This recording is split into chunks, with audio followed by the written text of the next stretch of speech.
I don't want to move. This is our home, but it's not safe for you to live here by yourself. For so many aging adults, staying in their home and in their community for as long as possible, also known as aging in place, is the goal. But having the important conversations needed to evaluate how and if this can be a viable option can be very difficult without the discussions becoming an argument between the generations. Hi, I'm Erik Feig, mediator and founder of Feig Mediation Group in Bethesda, Maryland. Having a discussion about what the future will look like for an aging loved one can quickly bring up a host of important and sensitive issues. These might include concerns about being less independent, needing help to get things done, or how parent-child relationships will change, or even what becoming a caregiver will look like when you already have your own responsibilities to take care of. I'll be fine. We don't want to have to worry about you.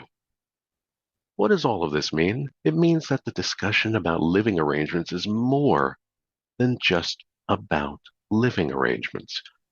Let's talk about 3 traps to avoid falling into when you're having the talk about aging in place so that you can get better results for your family. Trap number 1, making presentations instead of having conversations.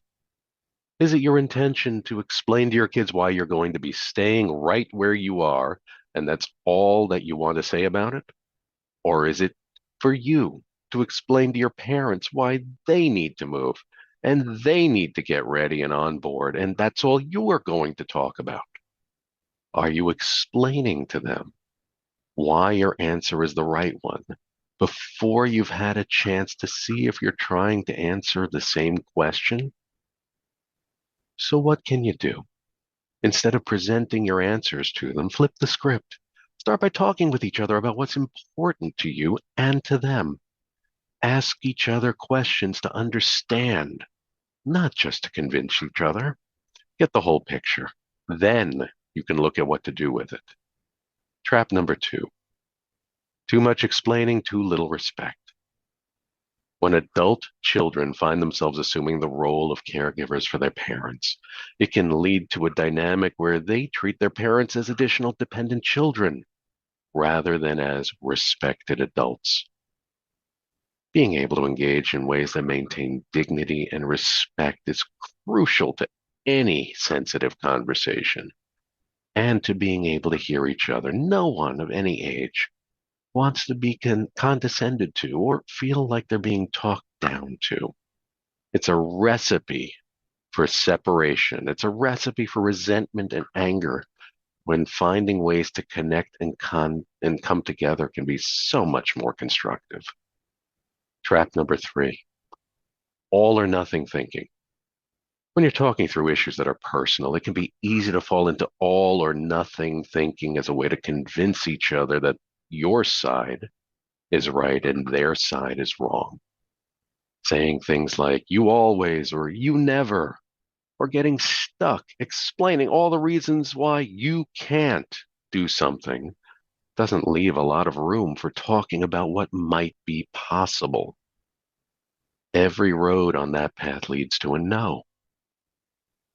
The question becomes, can you break the issue down into pieces, change the discussion to create a path to a yes? Look, I understand talking about issues like where to live as you get older can be complicated, especially when you all bring to the discussion a lifetime of history as a family that influences how you communicate, or all too often, how you don't communicate. But when you do, these traps can be avoided. It just might require changing some of the ways you engage with each other.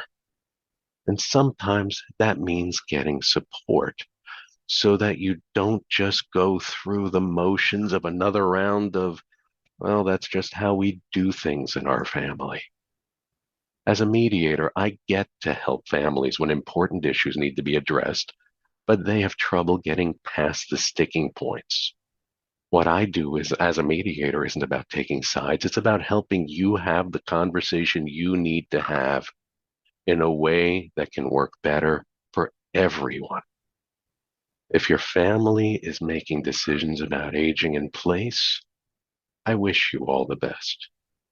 And if you think mediation might be helpful for your situation, you could learn more about what I do by visiting our website and scheduling a free consultation at www.feigmediationgroup.com. I'm Erik Feig. Thanks for joining me. I look forward to seeing you soon.